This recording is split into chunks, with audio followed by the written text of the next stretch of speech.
Je m'appelle Madame Marie-Chantal Maléo, responsable de MJB, c'est-à-dire Maléo Jocelyne Parpin. Il y a 3 ans, mon frère voulait construire sa maison, mais n'avait pas assez de moyens. Et ma petite soeur et moi, nous nous sommes proposés de lui faire les parpaings. Au début, il n'a pas cru en nous. Ensuite, il a essayé, il a acheté le matériel qu'il fallait, c'est-à-dire du sable et du gravillon. Et nous avons commencé. Et pendant que nous frappions les parpaings, il y a des gens qui passaient, qui nous observaient, et qui se sont intéressés à nous encourager. Notre premier marché, il a commencé avec des ourdis. Je ne savais même pas qu'est-ce que c'était. Un client demande si on peut lui fournir 3000 ourdis en 2 semaines. Alors, je lui dis oui, on peut le faire. Il est parti, il a dit bon, lorsque vous serez prêt, je vous donnerai une avance et le reste à la fin de la livraison. Mais comme on ne connaissait même pas ce que c'était ourdi, j'ai dû prendre un petit garçon avec qui on a d'ailleurs formé. Il lui a demandé d'aller regarder sur le marché s'il y avait des moules de ourdi pour pouvoir les fabriquer. Il est parti, quand il arrive, il demande, il veut le moule des bigoudis.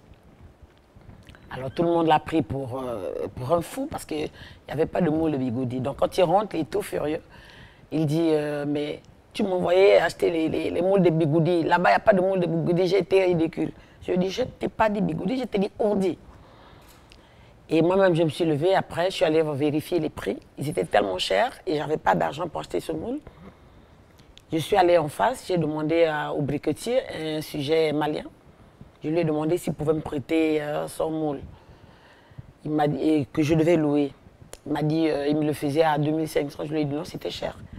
Fais-le-moi, rabaisse le prix, je te le prends tout de suite. Je te donne une avance et le reste, je le donne après. Il a accepté.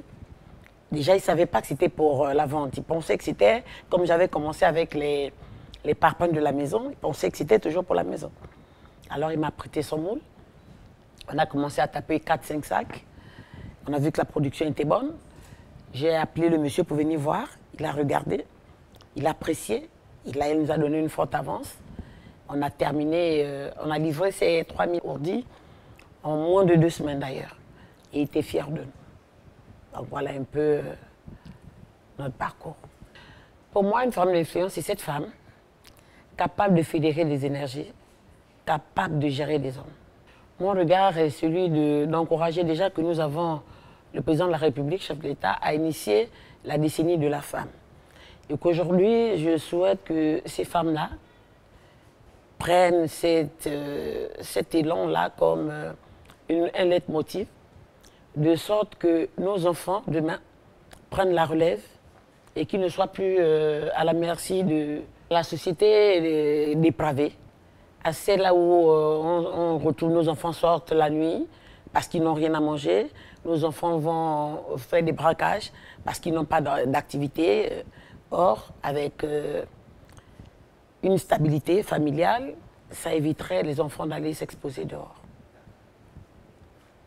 C'est surtout au niveau des maternités.